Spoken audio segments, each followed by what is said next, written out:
चले यार, ये भी अच्छा काम हो रहा है कि हमारा समंगली वाला जो ये रोड है काफ़ी बड़ा हो जाएगा। वहाँ से तो आपने देख लिया था कि भाई वहाँ पे काम तकरीबन ख़त्म होने वाला है और यहाँ पे जो है खुदाई शुरू है। तो कहते हैं ना यार, कोयटा में दो चीज़ आम है, खैर पाकिस्तान में कहेंगे, कोयटा में नहीं। वो कहते हैं खुदाई और खैर आप समझदार हैं, मुझे आगे जाने की ज़रूरत नहीं है। काम वाकई जो है तेज़ी से जारी है। पहले दरमियान में थोड़ा रुक गया था क्योंकि आपको पता है उसके नीचे सारी केबल्स वगैरह थी और साथ में सरकारी घर थे जिनका सीवरेज सिस्टम ख़राब हो गया था। तो आप देख सकते हैं माशाल्लाह अच्छे से अच्छा काम हो रहा है। अब देखते हैं कि भाई आगे जाके हमारे पास क्या निज़ाम बनता है, इस रोड के ऊपर क्या निज़ाम बनेगा, क्योंकि सबसे ज़्यादा रश आपको पता है इस जगह पे होता है और ये तो अभी वक्त ही बताएगा। अस्सलाम वालेकुम नाज़रीन, वेलकम बैक टू आडी मलगानी ब्लॉग। उम्मीद अब सब खैरियत से होंगे, ठीक ठाक होंगे। कोयटा में ठंड ऐसे आई है जैसे अचानक कोई मेहमान आता है। अब हुआ ये है मेरे भाइयों, बारिश हुई नहीं है और इस ठंड से पहले जो है लोगों के गले ख़राब, बच्चे बीमार, ज़ुकाम, नज़ला बहुत सीन ख़राब थे। अब तो शुक्र है कि थोड़े से लोग ठीक हो गए, लेकिन आप लोगों ने अपना बहुत सारा ख्याल रखना है। आई लव यू माई जिगर के टोटे। तो ख़ास कर कोयटा वाले मेरे भाइयों, अपना ख्याल करो, अपना सीना बचाओ। आप लोग सर्दियों को ऐसे मामूली समझते हो, आप बोलते हो कि भाई हम इसका मुंह तोड़ के रख देंगे जैसे ये आपका कोई दुश्मन हो। अल्लाह के बंदे अपना एहतियात करो, कोट पहनो, अपना नाक बचाओ। बस हम बोलते ना लठ है, लठ तो देखी जाएगी, देखना नहीं है, आप लोगों ने अपना ख्याल रखना है। अच्छा, मेरा सफ़र थोड़ा छोटा सा है, यहाँ पे मैंने एक बंदे से जाके मिलना है, मैं उससे मिल लूँ, फिर वापस आके जो है अपना व्लॉग हम कंटिन्यू करेंगे। आपने कहीं नहीं जाना है, ठीक है, आप मेरे साथ रहोगे। ये वैसे क्लिप में बताया जाता है क्योंकि लोकेशन चेंज होती है। ये चीज़ मैंने आपको बताना होता है कि भाई यहाँ पे मुझे काम है और उसके बाद जो है मैं दोबारा यहाँ से कंटिन्यू करूँगा। सिर्फ ये बैकग्राउंड जो नीचे जो वीडियो आप देख रहे हो इसके लिए होता है, तो मेरा इंतज़ार करें। कुछ दिन पहले मैं एक वीडियो देख रहा था, वो कह रहे थे प्रॉपर्टी वाले कि भाई जो कोयटा है 1992 की हालत में आ गया कि भाई काम रुक चुका है, प्रॉपर्टियाँ रुक चुकी हैं, लोगों के पास इतना पैसा नहीं है कि वो पैसा खर्च कर सकें, कुछ ख़रीद सकें, सलाहियत बड़ी कम हो गई है। ये तो अभी आप ख़ुद भी देख रहे हैं, वक्त भी बताएगा। तकरीबन जो है आप कोयटा से आपके महाजरीन आप कह सकते हो 50% निकल चुके हैं, 50% रहते हैं। कुछ महाजरीन ऐसे भी हैं जिनके पास CNIC है, जिनको अभी ब्लॉक किया गया है और अभी उनकी तलाश जारी होगी और उनको भी यहाँ से रुखसत किया जाएगा। काम वगैरह जो था मैंने कर लिया, थोड़ा टाइम लगा लेकिन हो गया। अब ये है कि मुझे घर से कॉल आई है कि भाई जल्दी पहुँचो, मेहमान आए हुए हैं और अभी तकरीबन 12-1 बज रहे हैं। तो कहते जी खाने का सीन है तो जल्दी से कुछ पकाने के लिए ले आओ। तो भाई ब्लॉग को थोड़ा सा ना यहाँ पे आपने होल्ड ऑन करना है। मैं चिकन लेता हूँ, चिकन लेने के बाद जो है मेहमान को अटेंड करता हूँ, फिर वहाँ से कंटिन्यू करूँगा। दौर था जब मेहमान आते थे तब भाईजान बकरे गिराए जाते थे, मुर्गे बोलते ज़िबा किए जाते थे, दुम्बे गिराए जाते थे। अभी क्या है भाईजान, थोड़ा सस्ता निज़ाम बन चुका है, चिकन गिरा दो भाई वो भी पारवी। आजकल तो भाई सेल भी लगी हुई है, मेरे ख्याल से 480 रुपये दे रहा है, हालांकि कल इसका रेट 450 था। हम पहुंच गए जी बोर्ड ऑफिस के सामने, अपना चिकन लेते हैं और आगे मैं आपको बता चुका हूँ। और दूसरा, आजकल आप लोगों ने देखा होगा ट्रेंड में चल रहा है, हर दूसरा तीसरा बंदा पॉडकास्ट कर रहा है हकीम शहजाद पे। अब ना मैं उसका आगे नाम लेता हूँ ना उसको कोई दूसरा लक़ब देता हूँ, हकीम शहजाद, ठीक है। हकीम शहजाद का सीन तो आप सबको समझ में आ गया होगा। अब आगे आप सब समझदार हैं कि ऐसे बंदे को माशरे में जानबूझ के जो है पॉडकास्ट पे बिठाया जाता है, बुलाया जाता है कि भाई ये गलीज़ बातें करेगा और हमें ट्रेंडिंग व्यूज़ मिलेंगे। तो आप बताएं कि हकीम शहजाद बुरा है या फिर जो ये जो क्या कहते हैं पॉडकास्ट वाले, ये जो उसका इंटरव्यू ले रहे हैं और सेम सवाल वही बकवास बार बार किए जा रहे हैं। मेरी नज़र में तो ये गुनहगार है भाई। आप ऐसे बंदे को बुलाते ही क्यों हो कि जो माशरे में इस तरह के निज़ाम बना रहा है।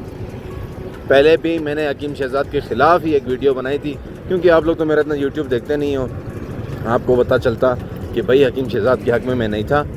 ऑल फॉल बक रहा है। पहले शुरू में आप लोग इसको जानते भी नहीं थे, मैं तब से जानता हूँ जब फर्स्ट टाइम सोशल मीडिया पे ये एक्टिव हुआ। अब सीन ये है कि मेरे भाई आए है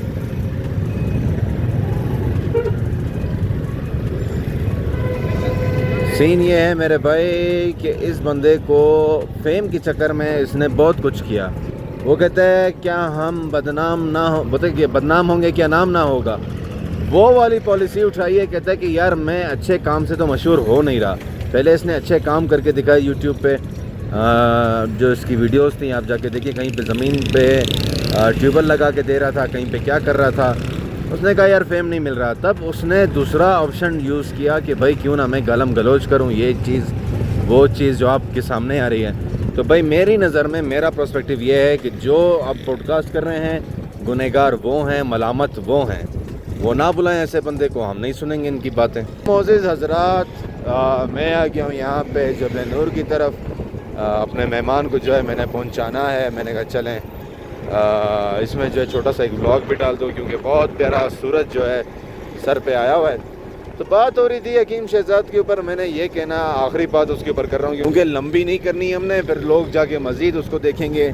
सीन ये भाई ऐसे बंदे का बाइकाट किया जाए। अभी आपने उसकी एक वीडियो नहीं देखी, चले मैं आपको ये दिखाता हूँ, फिर उसके बाद बात करते हैं। ऐसे बहुत सारे लोग हैं जो अपनी बहन का रिश्ता देना चाहते हैं, लेकिन मैं शादी नहीं करता। सर ये आप एक डिजिटल मीडिया पे कैसी बातें कर रहे हैं? जो लोग ऐसे हैं जो अपनी बेटी का रिश्ता देना चाहते हैं, आप सियासी शख्सियत मुझे बहुत सारी ऑफरें हैं ना। अच्छा लेकिन सर ये जो अल्फाज होते हैं आप नहीं समझते आपकी शख्सियत को डैमेज कर रहे हैं? मैंने कुछ गलत कह दिया? आपने बिल्कुल गलत बोला है। कैसे? आप कह रहे हैं कि कोई बहन का रिश्ता देना चाहते हैं, सर ऐसे कोई बात करते हैं? ये कुछ गलत कह दिया मैंने? बिल्कुल गलत बोला है। अब आप सियासी शख्सियत हो। तो अब्दुल्ला हमीद गुल साहब को जब हम ये क्लिप देखेंगे, देखें कोई बात नहीं, जनूबी पंजाब में मुझे बहुत सारी ऑफरें आई हुई है ना, तो मैंने तो वो आप ये भी कह सकते थे खवातीन की तरफ से मुझे ऑफर है, तो वही तो मैं कह रहा हूँ। आप बहन का रिश्ता दे रहे हैं। चले इसको मरोड़ तरोड़ के आप खवातीन कह देते हैं। मरोड़ तोड़ के नहीं, आप सर एक्सक्यूज करें, क्योंकि अब आप लेवल के बंदे हैं। अल्लाह ताला ने आपको अपने घर में भी बुलाया है। मैं मतलब मुझे क्या कहना चाहिए था? आपने कहा मुझे ऑफर्स ये हैं कि मुझे खवातीन की तरफ से हैं, चंद खवातीन हैं जो लोग ऐसे हैं जो अपनी बेटी का रिश्ता देना चाहते हैं। अच्छा हाँ, अपनी बहन का और बेटी का रिश्ता देना चाहते हैं। हकीम साहब ये जो इंटरव्यूज होते हैं, ये जो डिजिटल मीडिया है, इसको कहते हैं शैतानी पुड़िया भी कहते हैं। देखिए मेरी बात सुने, आप थोड़ी देर पहले कह रहे थे कि आपके चेहरे पर हंसी नहीं है। हाँ। मैंने एक लफ्ज कह दिया सर, ये लफ्ज जो है सर क्यामत नहीं आई। अब आपने देख लिया ना ये किस किस्म की गुफ्तगू है। क्या ये बच्चा है? वो कहता है नहीं जी ये तो रिश्ते आ रहे हैं फलाना। देखो गलत बात गलत है, और ज़रूरी नहीं है कि लेडीज़ देख रही हों क्या कहते हैं इंटरव्यू या व्लॉग। अरे भाई इखलाकियात से बाहर की बात करेगा तो क्या वो सब जायज़ है? वैसे बंदे का बाइकआउट किया जाए। अब बंदा मसला उठाए, वो कहते हैं ना उसके लिए ख़ुद मसला बन जाता है। अब आप ये देखो ना कि कितने टाइम से यहाँ पे खड्डा जो है, अरे मैं गिर ना जाऊँ, मैं दो बंदे हैं या अल्लाह खैर। आप अंदाज़ा लगाएं यार ये कोई जगह है पानी की, और पता नहीं किस ज़माने से इतनी स्मेल है गंदी। और कहने का मकसद है ये जगह ठीक करवाया ही नहीं जा रहा। अगर इसका मसला है इसको हल किया जाए। कितने टाइम से यहाँ पे पानी है। अभी बात करते हैं जनाब सिर्फ और सिर्फ ट्रांसपोर्टर्स के ऊपर। तो यार ट्रांसपोर्टर वैसे तो हर बात पे नाराज़ हो के ना वो सड़क बंद कर देता है। आवाम को भी चाहिए इन ट्रांसपोर्टर के लिए ना सड़क बंद कर दी जाए। इनके किराए उसी तरह हैं, हालांकि ये ईरानी डीज़ल इस्तेमाल करते हैं, ईरानी डीज़ल ले जाते भी हैं, इसका काम भी करते हैं। मुझे किसी ट्रांसपोर्टर से कोई तकलीफ़ नहीं है। तो कम से कम मैं ये कहता हूँ कि भाई ट्रांसपोर्ट हमेशा, पब्लिक ट्रांसपोर्ट हमेशा मिडिल क्लास या गरीब बंदा यूज़ करता है। तो कम से कम आप लोग इसका रेंट जो है थोड़ा वो तो कम कर दें। ये तो कोई गलत बात नहीं है और ना ये गलत मुतालबा है। आप लोग भाई क्या कुछ यहाँ से बाहर ले जाते हैं, हमारा वो कोई कंसर्न भी नहीं है। हम ये कहते हैं कम से कम किराए में थोड़ी रियायत कर दें तो आप लोग की मेहरबानी होगी। भाई क्या खूबसूरत मंजर है पहाड़ों का। अब यही पहाड़ के ऊपर साथ में जो है एक हाउसिंग स्कीम बन रही है। मैंने पहले अपने व्लॉग में दिखाई थी। अक्सर मैंने कहा ना कि यार आप लोग मेरा व्लॉग चेक नहीं करते हैं तो आप लोगों को पता नहीं है कि वो सामने देख रहे हैं जो कटी हुई जगह है, इसके ऊपर जो है स्कीम बन रही है। और जब थोड़ी सी तामीर मज़ीद हो जाएगी, पिछले साल मैं गया था और मैंने बनाई थी, और इंशाल्लाह दोबारा चक्कर लगेगा तो मैं ज़रूर आप लोग को दिखाऊँगा।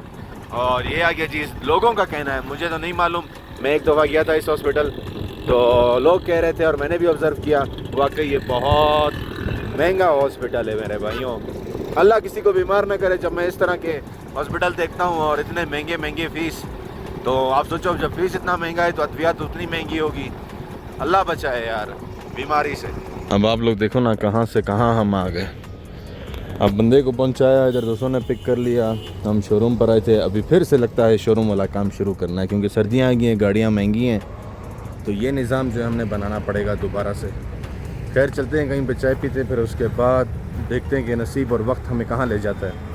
अक्सरों का जो है मुझे कमेंट आते थे इस चौक के ऊपर, ये आपको चौक जो है वो जो शोरूम के साथ जो ये सीपैक रोड है, ये वो चौक है।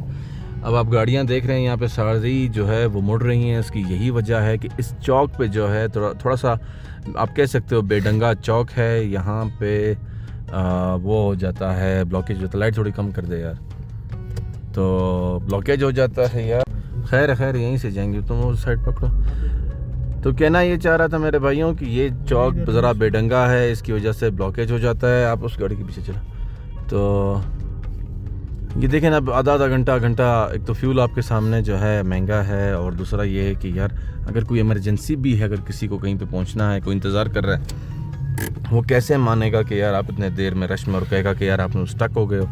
तो कोयटा में ये चीज़ की वजह से मैं रोडों के ऊपर नाम लेता हूँ और कहता हूँ रोड बड़े होने चाहिए और चौक का सिस्टम थोड़ा सा बेहतर होना चाहिए।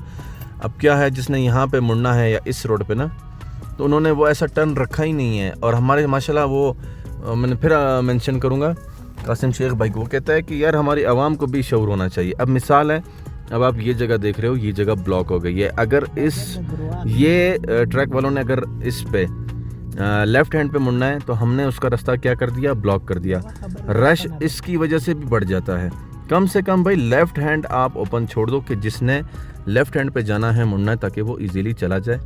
सब के सब यहीं पे जमकट्टा जमा कर देंगे, रश मज़ीद बढ़ जाएगा, तो ये हल नहीं है। कुछ शऊर हमारी आवाम को भी आना चाहिए। लेन सिस्टम है, जिसने सीधा जाना है वो मिडिल में रहे, जिसने राइट हैंड को जाना है वो राइट हैंड पे खड़ा हो जाए, और जिसने लेफ़्ट जाना है वो लेफ़्ट चला जाए। ये शऊर किस तरह दूँ? एक जाके खिड़की खटकाऊँ कि भाईजान लेफ़्ट वाले को रास्ता दो, ये राइट वाले को, उसको दरमियान वाले को कहूँ कि भाई आपने जाना उधर है, आप यहाँ पे क्यों खड़े हो, राइट हो जाओ। तो ये थोड़ा मुश्किल है, लेकिन इंशाल्लाह ये भी जल्दी कोई ना कोई इसका निज़ाम बेहतर कर लेंगे। आप लोग की सपोर्ट की ज़रूरत है। तो अगर जब इंसान फेमस होता है, जब ये चीज़ समझाता है, तो फिर इंसान समझ भी जाता है। ख्याल कर। अब ये मोटरसाइकिल वाले देखे कि भाई किस तरह, अब इस गाड़ी वाले को आप देखो, हाँ ये हरकतें होंगी तो भाई हम किस तरह जाएंगे। अब ये मोटरसाइकिल वाले को, सबको जल्दी है, मानते हैं भाई आप सबको जल्दी है, सबको लेट हो गया, काफ़ी इंतज़ार किया सब ने, लेकिन वेट फॉर योर रिटर्न। ये देखो यार, ये अजीब लोग हैं और अजीब लोग हैं यार, थोड़ा सा वेट कर लो। आखिर हम भी तो आपके सामने वेट ही कर रहे हैं। मेरी वीडियो इस चीज़ की एक सबूत है। थोड़ा प्यार से, तहम्मुल से, किसी का नुकसान करके आप कहीं पहुंचोगे उसका क्या फ़ायदा। खैर हम घूम फिर के आगे जी लूडो खाना कहेंगे, ज़ाहिर है, और क्या कहेंगे। अब वो क्या कहते हैं इसको, डब्बू क्लब तो कहने से रहे।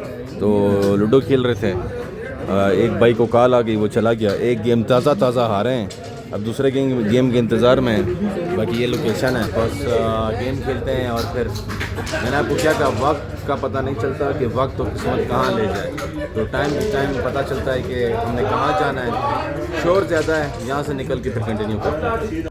तो मसरूफियत ज़िंदगी में इस तरह रहती है, पता नहीं चलता कब कहाँ पहुँच जाते। इसलिए बार बार अपने ब्लॉग में कहा कि यार पता नहीं चलता किस्मत और टाइम कहाँ ले जाए। तो ये था जी आज का ब्लॉग, और उम्मीद करता हूँ कि मेरा ब्लॉग आपको पसंद आया होगा, क्योंकि ब्लॉग को कर रहे हैं हम यहाँ पे एंड। तो आप लोगों ने बहुत सारा अपना ख्याल रखना है। मिलते हैं इंशाल्लाह अपने अगले ब्लॉग में, तब तक के लिए अल्लाह हाफ़िज़।